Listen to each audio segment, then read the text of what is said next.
ಚಿಕ್ಕಬಳ್ಳಾಪುರ ಜಿಲ್ಲಾ BJP OBC Morcha ಜಿಲ್ಲಾಧ್ಯಕ್ಷರಾದಂತಹ Anjaneyagowda ಅವರು ಇವತ್ತು ನಮ್ಮೊಟ್ಟಿಗಿದ್ದಾರೆ. ದಿನಾಂಕ 13/12/2024 ಅಂದ್ರೆ ಇದೇ ಶುಕ್ರವಾರ ದಿವಸ ರಾಜ್ಯ ಸರ್ಕಾರದ ವಿರುದ್ಧ ಒಂದು ಬೃಹತ್ ಪ್ರತಿಭಟನೆಯನ್ನು ಹಮ್ಮಿಕೊಂಡಿದ್ದಾರೆ. ಯಾವ ಕಾರಣಕ್ಕೋಸ್ಕರ ಪ್ರತಿಭಟನೆಯನ್ನು ಹಮ್ಮಿಕೊಂಡಿದ್ದಾರೆ, ಯಾವ ರೀತಿ ಅವರ ಹೋರಾಟ ಇರುತ್ತೆ ಅನ್ನೋದ್ರ ಬಗ್ಗೆ ಅವರನ್ನೇ ಮಾತಾಡಿಸಿ ತಿಳ್ಕೊಳ್ಳೋಣ ಬನ್ನಿ.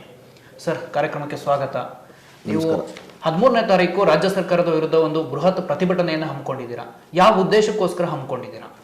ನೋಡಿ, ಈ ಒಂದು ಸರ್ಕಾರ, ಕಾಂಗ್ರೆಸ್ ಸರ್ಕಾರ 2023ರಲ್ಲಿ ಬಂದ ಮೇಲೆ ಒಂದು ಗ್ಯಾರಂಟಿ ಯೋಜನೆ ಘೋಷಣೆಗಳನ್ನು ಕೂಗ್ತಾರೆ.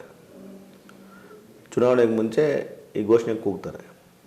ಚುನಾವಣೆ ಆದಮೇಲೆ ಈ ಒಂದು ಗ್ಯಾರಂಟಿ ಯೋಜನೆಗಳನ್ನು ಅನುಷ್ಠಾನ ಮಾಡಲು ಅವ್ರ ಹತ್ರ ಸಾಕಷ್ಟು ಹಣ ಇರಲ್ಲ. ಅದಕ್ಕೇನು ಮಾಡ್ತಾರೆ, ಇರ್ತಕ್ಕಂತಹ ಎಲ್ಲ ಬೇರೆ ಬೇರೆ ಅನುದಾನಗಳಲ್ಲಿ ಕಡಿತ ಮಾಡಿ ಅವರು ಇದಕ್ಕೆ ಹೊಂದಿಸೋದಕ್ಕೆ ಪ್ರಯತ್ನ ಮಾಡ್ತಾರೆ. ಆ ಅನುದಾನ ಹೊಂದಿಸೋದ್ರಲ್ಲಿ ಬಜೆಟಲ್ಲಿ ಘೋಷಣೆ ಮಾಡ್ತಾರೆ, ಈ ಹಿಂದುಳಿದ ಮತ್ತು ಅತಿ ಹಿಂದುಳಿದ ವರ್ಗಗಳಿಗೆ ಹೆಚ್ಚಿನ ಅನುದಾನವನ್ನು ಅಥವಾ ನಿಗಮ ಮಂಡಳಿಗಳಿಗೆ ಅನುದಾನ ಕೊಡ್ತೀವಿ ಅಂತ. ಆ ಅನುದಾನ ಘೋಷಣೆ ಬರೀ ಬಜೆಟ್ ಪೇಪರ್ ಇರ್ತದೆ, ಅನುಷ್ಠಾನಕ್ಕೆ ಬರಲ್ಲ. ಆ ಒಂದು ನಿಟ್ಟಿನಲ್ಲಿ ಯಾವ ರೀತಿ, ಯಾಕೆ ನಮಗೆ ಬರಬೇಕಾಗ್ತಕ್ಕಂಥ ಅನುದಾನವನ್ನು ಯಾಕೆ ಕೊಡ್ತಾ ಇಲ್ಲ ಅನ್ನೋ ಅವ್ರಿಗೆ ಹೆಸರಿಗೆ ಕೊಡೋ ನಿಟ್ಟಿನಲ್ಲಿ ನಾವು ಒಂದು ಪ್ರತಿಭಟನೆ ಹಮ್ಮಿಕೊಳ್ತಾ ಇದ್ದೀವಿ. ಓಕೆ, ನಿಮ್ಮ ಹೋರಾಟ ಯಾವ ರೀತಿ ಇರುತ್ತೆ? ಎಷ್ಟು ಜನ ಸೇರ್ತಿದ್ದೀರಾ? ಸರ್, ಈಗ ಜನ ಸೇರೋದು ಅನ್ನೋದಕ್ಕಿಂತ ನಾವು ನಮ್ಮ ಭಾರತೀಯ ಜನತಾ ಪಾರ್ಟಿ ಚಿಕ್ಕಬಳ್ಳಾಪುರ ಗಟ್ಟಿಯಾಗಿದೆ. ನಮ್ಮ ಪದಾಧಿಕಾರಿಗಳಿದ್ದಾರೆ ಮತ್ತು ಎಲ್ಲ ನಮ್ಮ ಹಿಂದುಳಿದ ಸಮಾಜ ಮತ್ತು ಇತರೆ ಹಿಂದುಳಿದ ವರ್ಗದವರು ಈ ಒಂದು ಕಾರ್ಯಕ್ರಮದಲ್ಲಿ ಭಾಗವಹಿಸಬೇಕು. ಈ ಒಂದು ಕಾರ್ಯಕ್ರಮವನ್ನು ಭಾಗವಹಿಸ್ತಾರೆ ಅಂತ ನಮಗೆ ಮತ್ತು ನಮ್ಮ ಜಿಲ್ಲಾಧ್ಯಕ್ಷರು ರಾಮಲಿಂಗಪ್ಪನವರು ಸಹ ಇದಕ್ಕೆ ಅತಿ ಹೆಚ್ಚು ಒತ್ತು ಕೊಟ್ಟು ಸಹಕಾರ ಮಾಡ್ತಿದ್ದಾರೆ. ನಮ್ಮ ಸಂಸದರು ಆಗಿರ್ತಕ್ಕಂಥ ನಮ್ಮ ಸುಧಾಕರ್ ಸರ್ ಅವರು ಸಹಕಾರ ಇದಕ್ಕೆ ಮತ್ತು ಅವರು ಪಾಲ್ಗೊಳ್ತಕ್ಕಂಥ ವ್ಯವಸ್ಥೆ ಆಗುತ್ತೆ. ಮತ್ತು ಆದರೆ ಅವರು ಅಧಿವೇಶನ ಇರೋದರಿಂದ ಸ್ವಲ್ಪ ಬರೋದು ಡೌಟ್ ಇರ್ಬೋದು, ಬಟ್ ಅವರಿಗೆ ಆ ಸಹಕಾರ ಎಲ್ಲ ಸಹಕಾರ ಇದ್ದೇ ಇದೆ. ಓಕೆ, ಅಂದರೆ ನಿಮ್ಮ ಈ ಪ್ರತಿಭಟನೆಯ ಮೂಲ ಉದ್ದೇಶ ಹಿಂದುಳಿದ ವರ್ಗಗಳಿಗೆ ರಾಜ್ಯ ಸರ್ಕಾರದಿಂದ ಅನುದಾನದ ಕೊರತೆ ಆಗ್ತಾ ಇದೆ, ಅದರ ವಿರುದ್ಧವಾಗಿ ನೀವು ಹೋರಾಟ ಮಾಡೋದಕ್ಕೆ ಮುಂದೋಗ್ತಾ ಇದ್ದೀರಾ? ಹೌದು ಸರ್. ನೋಡಿ, ನಾವು ಹಿಂದುಳಿದ ವರ್ಗದ ಅನ್ನೋದು ಒಂದೇ ಅಲ್ಲ. ಈಗ ಒಕ್ಕಲಿಗ ಸಮಾಜ ಇರ್ಬೋದು, ವೀರಶೈವ ಸಮಾಜ ಇರ್ಬೋದು, ಅತಿ ಮುಂದುವರ್ತಕ್ಕಂಥ ಅಂತ ನಾವೇನು ಹೇಳ್ತೀವಿ, ಅಲ್ಲೂ ಅವರು ಆ ನಿಗಮಗಳಿಗೂ ಕೊಟ್ಟಿಲ್ಲ. ಮತ್ತು ನಮ್ಮ ಹಿಂದುಳಿದ ವರ್ಗಗಳ ಮತ್ತು ಇತರೆ ಹಿಂದುಳಿದ ವರ್ಗಗಳಿಗೆ ಅತಿ ಅನ್ಯಾಯ ಆಗಿದೆ. ಆ ಒಂದು ನಿಟ್ಟಿನಲ್ಲಿ ಈ ಒಂದು ಪ್ರತಿಭಟನೆ. ಇನ್ನು ನೀವೇ ನೋಡಿರ್ಬೋದು, ಈಗ ವಾಲ್ಮೀಕಿ ಹಗರಣದಲ್ಲಿ ಯಾವ ರೀತಿ ಹಗರಣ ಆಗಿ ಈಗ ಮೊನ್ನೆ ಬೋವಿ ಸಮಾಜದ ಒಂದು ಅಭಿವೃದ್ಧಿ ನಿಗಮದಲ್ಲಿ ಯಾವ ರೀತಿ ಗೋಲ್ಮಾಲ್ ಆಗಿದೆ ಅನ್ನೋದನ್ನು ನೀವೇ ನೋಡ್ತಾ ಇದ್ದೀರಾ. ಆ ಅಭಿವೃದ್ಧಿ ಆ ಒಂದು ಹಣವನ್ನು ನಮ್ಮ ಸನ್ಮಾನ್ಯ ಮುಖ್ಯಮಂತ್ರಿ ಸಿದ್ದರಾಮಯ್ಯಜಿಯವರು ಸಹ ವಿಧಾನಸಭೆಯಲ್ಲಿ ಒಪ್ಕೊಂಡಿದ್ದಾರೆ. 181 ಕೋಟಿ ಒಂದು ಹಗರಣವಾಗಿದೆ, ಅದನ್ನು ನಾವು ತನಿಖೆ ನಡೆಸಿ ಅದು ವಾಪಸ್ ತೊಗೊತೀವಿ ಅಂತ ಅವರೇ ಒಂದು ಘಂಟಾಘೋಷವಾಗಿ ವಿಧಾನಸಭೆಯಲ್ಲಿ in the house of the ಅವರೇ ಹೇಳ್ತಾರೆ. ಸರ್, ನಿಮ್ಮ ಹೋರಾಟ ಕೇವಲ ಈ ಜಿಲ್ಲೆಗೆ ಮಾತ್ರ ಸೀಮಿತನಾ ಅಥವಾ ಇಡೀ ಕರ್ನಾಟಕದಾದ್ಯಂತ ನೀವು ಹೋರಾಟವನ್ನು ಮಾಡ್ತೀವಿ? ನೋಡಿ, ನಮ್ಮ ರಾಜ್ಯಾಧ್ಯಕ್ಷರು ವಿಜೇಂದ್ರ ಅವರ ನೇತೃತ್ವದಲ್ಲಿ ಎಲ್ಲ ನಮ್ಮ ರಾಜ್ಯಾಧ್ಯಕ್ಷರಾದಂಥ ರಘು ಕೌಟಿಲ್ಯರ ನೇತೃತ್ವದಲ್ಲಿ ಎಲ್ಲ ಜಿಲ್ಲೆಗಳಲ್ಲಿ ಎಲ್ಲ ನಮ್ಮ ನಮ್ಮದು 31 ಸಂಘಟನಾ ಜಿಲ್ಲೆಗಳಿದ್ದಾವೆ.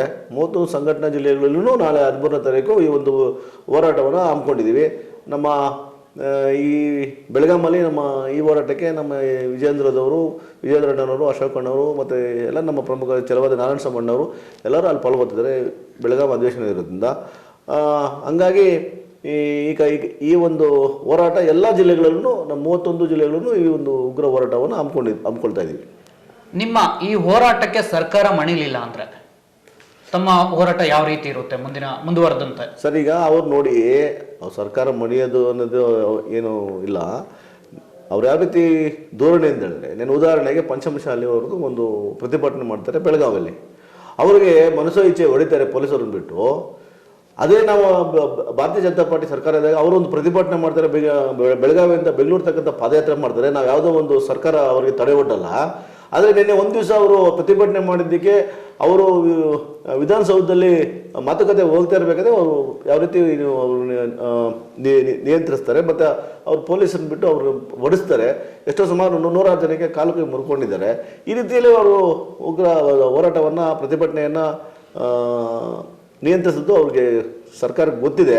ಬಟ್ ನಾವು ಹೇಳೋದೇನೆಂದರೆ, ಅವರು ನಿಯಂತ್ರಿಸಲಿ, ನಮ್ಮನ್ನು ಹೊಡೀಲಿ, ನಾವು ಮುಂದಿನ ತಿಂಗಳಲ್ಲಿ ಅವರು ಈ ಒಂದು ಸಮುದಾಯಗಳಿಗೆ ಏನು ಅನ್ಯಾಯ ಇದೆ ಸರಿಪಡಿಸ್ತಿದ್ರೆ ನಾವು ಇನ್ನೂ ಉಗ್ರವಾದ ಹೋರಾಟ ಮತ್ತು ಎಲ್ಲರ ನಮ್ಮ ನಾಯಕರನ್ನ ಸೇರಿಸ್ಕೊಂಡು ರಾಜ್ಯಾದ್ಯಂತ ಮತ್ತು ಜಿಲ್ಲೆಯಾದ್ಯಂತ ಮತ್ತು ಇದನ್ನು ತಾಲೂಕು ಮಟ್ಟದಲ್ಲಿ ತಗೊಂಡೋಗಿ ಇದನ್ನು ಪ್ರತಿಭಟನೆ ಮಾಡಲಿಕ್ಕೆ ನಮಗೆ ಒಂದು ಯೋಚನೆ ಮಾಡೋಂಥ ನಿಟ್ಟಿನಲ್ಲಿ ಕೆಲಸ ಆಗ್ತದೆ. ಓಕೆ, ಈಗ ಈ ಹಿಂದುಳಿದ ವರ್ಗಗಳಿಗಿರ್ಬೋದು ಅಥವಾ ಬೇರೆ ಬೇರೆ ಇಲಾಖೆಗಳಿಗಿರ್ಬೋದು ಅನುದಾನವನ್ನು ಬಿಡುಗಡೆ ಮಾಡೋದಕ್ಕೆ ಹಿಂಜರಿತಾ ಇದೆ ಅಂತ ಹೇಳಿದ್ರಿ ಸರ್ಕಾರ. ಇದಕ್ಕೆ ಕಾರಣ ಏನು? ಅನುದಾನದ ಕೊರತೆ ಇದೆಯಾ ಅಥವಾ ಬೇರೆ ಏನಾದರೂ ಉದ್ದೇಶ ಇದೆಯಾ? ಸರ್, ಇವರಲ್ಲಿ ಬಜೆಟೇ ಇಲ್ಲ. ಅವರು ಘೋಷಣೆ ಮಾಡ್ತಾರೆ ನೋಡಿ. ಘೋಷಣೆ ಮಾಡೋದಕ್ಕೂ, ಉದಾಹರಣೆಗೆ ನಮ್ಮ ಮನೆಯಲ್ಲಿ 100 ರೂಪಾಯಿ ಸಂಪಾದನೆ ಆಗ್ತಿದೆ. 100 ರೂಪಾಯಿ ಸಂಪಾದನೆಯಲ್ಲಿ ಎಷ್ಟಕ್ಕೆ ಯಾವುದಕ್ಕೆ ಖರ್ಚು ಮಾಡಬೇಕಂದ್ರೆ ನಾವು ಒಂದು ಬಜೆಟ್ ಮಾಡ್ಕೋತೀವಿ.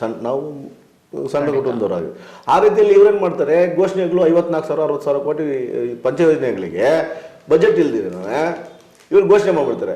ಇವಾಗ ಇಲ್ಲಿಂದ ಹಳೇದು SCTPCದು 22% ಅವ್ರಿಗೆ ಏನು ಹೋಗಬೇಕು ಅದನ್ನು ಕೊಡದೆ, ಮತ್ತು ಅಲ್ಲಿ SCಗಳಿಗೆ ಬರ್ತಕ್ಕಂಥ ಗುತ್ತಿಗೆಯಲ್ಲೂ ಮೋಸ ಮಾಡಿ ಇದೆಲ್ಲ ಉಪಯೋಗಿಸ್ಕೊಂಡು ಮಾಡ್ತಿದ್ದಾರೆ.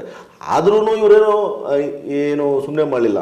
ನಮ್ಮ ಸ್ಟಾಂಪ್ ಡ್ಯೂಟಿ ರೈಸ್ ಮಾಡಿದ್ರು, ರಿಜಿಸ್ಟ್ರೇಷನ್ ಒಂದು ಉದಾಹರಣೆಗೆ 100 ರೂಪಾಯಿ ಪೇಪರ್ ನಾವು ಈ ಸ್ಟಾಂಪ್ ತೊಗೋಬೇಕಾದ್ರೆ 100 ರೂಪಾಯಿ ಅಗ್ರಿಮೆಂಟ್ ಮಾಡ್ತೀವಿ. ಇವಾಗ 100 ರೂಪಾಯಿ ನಡೆಯಲ್ಲ, 1000 ರೂಪಾಯಿ ಕೊಡಬೇಕು.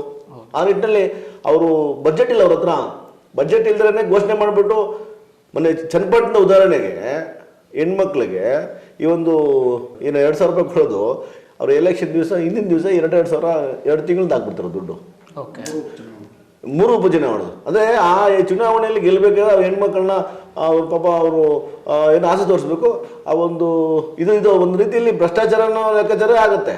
ಏನು ಅವ್ರನ್ನ 2,000-4,000 ರೂಪಾಯಿ ಎಲೆಕ್ಷನ್ ಹಿಂದಿನ ದಿವಸ ಹಾಕಿದ್ರೆ ಅವ್ರೇನು ಮಾಡ್ತಾರೆ, ಫೋಟೋ ತಗೊಂಡೋಗಿ ಅಲ್ಲಿ ಹಾಕಿದ್ರು.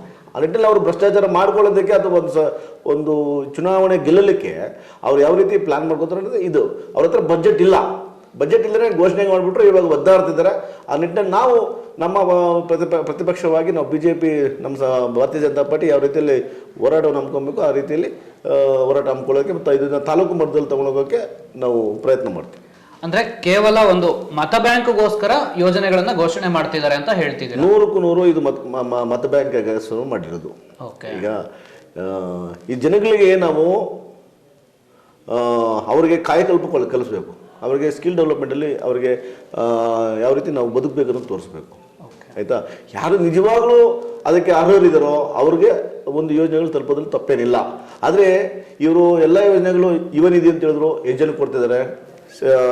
ಮತ್ತು ಈ 2,000 ರೂಪಾಯಿ ಕೊಡ್ತಕ್ಕಂಥ ಶಕ್ತಿ ಯೋಜನೆ, ಈ ಎಲ್ಲ ಯೋಜನೆಗಳಿಗೂ ಅವರವ್ರು ಈಗ 5 kg ಅಕ್ಕಿ ಕೊಡ್ತೀವಿ ಅಂತ ಹೇಳಿದ್ರು, 2 ತಿಂಗಳು 3 ತಿಂಗಳು ಬಿಟ್ಟು ಕೊಡ್ತಾರೆ, ಇಲ್ಲ ಎಲೆಕ್ಷನ್ ಮುಂಚೆ ಕೊಡ್ತಾರೆ.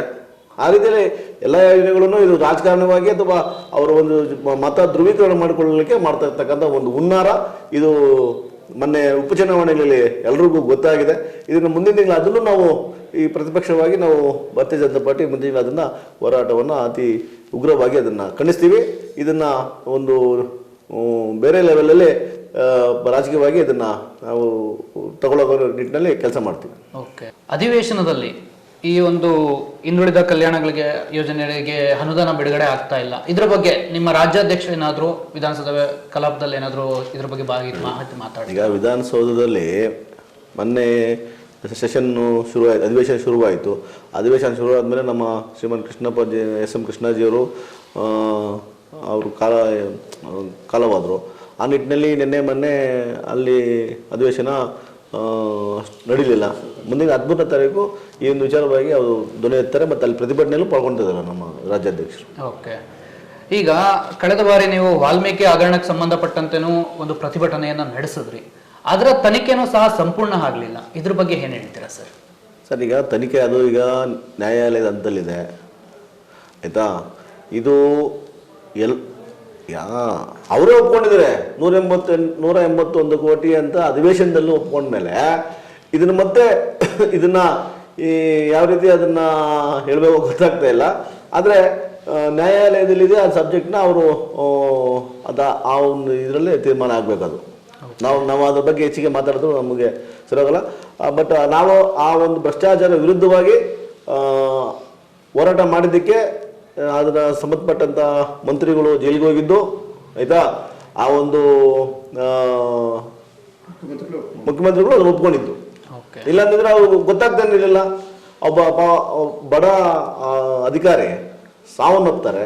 ಆ ಒಂದು ವಾಲ್ಮೀಕಿ ನಿಗಮದ ಹಣವನ್ನು ದುರುಪಯೋಗಿಸ್ಕೊಂಡು ಅವರ ಹೆಸರು ಅವ್ರ ವ್ಯವಸ್ಥಾಪಕರಾಗಿರ್ತಕ್ಕಂಥದ್ದು ಅವ್ರಿಗೆ ಎಷ್ಟು ನೋವಾಗಿದೆ. ಅವ್ರ ಹೆಂಡತಿ ಮಕ್ಕಳಿಗೆ ಈ ಸರ್ಕಾರ ಏನು ಮಾಡ್ತಾಯಿದೆ, ಅವ್ರಿಗೆ ಮುಂದಿನ ತಿಂಗಳು ಅವ್ರ ಪಾಪ ಅವ್ರ ಜೀವನ ಯಾವ ರೀತಿ ನಡೀಬೇಕು.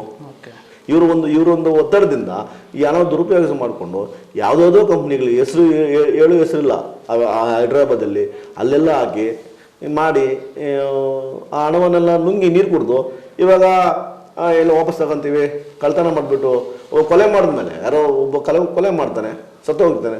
ಇಲ್ಲಪ್ಪ ನಾನು ಮಾಡಿದ ತಪ್ಪು ಅಂತ ಹೇಳಿದ್ರೆ ಅವ ಸತ್ತೋಗಿರೋ ವಾಪಸ್ ಬರ್ತಾನ? ಹಂಗೆ ರೀತಿ ಇದೆ. ಅದೇ ರೀತಿ ಇದೂ ಅಷ್ಟೇ. ಕಳ್ತನನೇ, ಭ್ರಷ್ಟಾಚಾರನೇ. 1 ರೂಪಾಯಿ ಮಾಡಿದ್ರು ಭ್ರಷ್ಟಾಚಾರನೇ, ಅದು 1000 ರೂಪಾಯಿ ಮಾಡಿದ್ರು ಭ್ರಷ್ಟಾಚಾರನೇ. ಎಸ್, ಇದಿಷ್ಟು OBC ಮೋರ್ಚಾ ಜಿಲ್ಲಾಧ್ಯಕ್ಷರಾದಂತಹ ಆಂಜನೇಯ ಗೌಡ ಅವರ ಮನದಾಳದ ಮಾತುಗಳು. ನಮಸ್ಕಾರ. ನಮ್ಮೆಲ್ಲ ಪ್ರೇಕ್ಷಕ ದೇವರುಗಳಿಗೆ ಮತ್ತು ನಮ್ಮ ಭಾರತೀಯ ಜನತಾ ಪಾರ್ಟಿ ಮುಖಂಡರಿಗೆ ನನ್ನ ನಮಸ್ಕಾರ ತಿಳಿಸ್ತೀನಿ.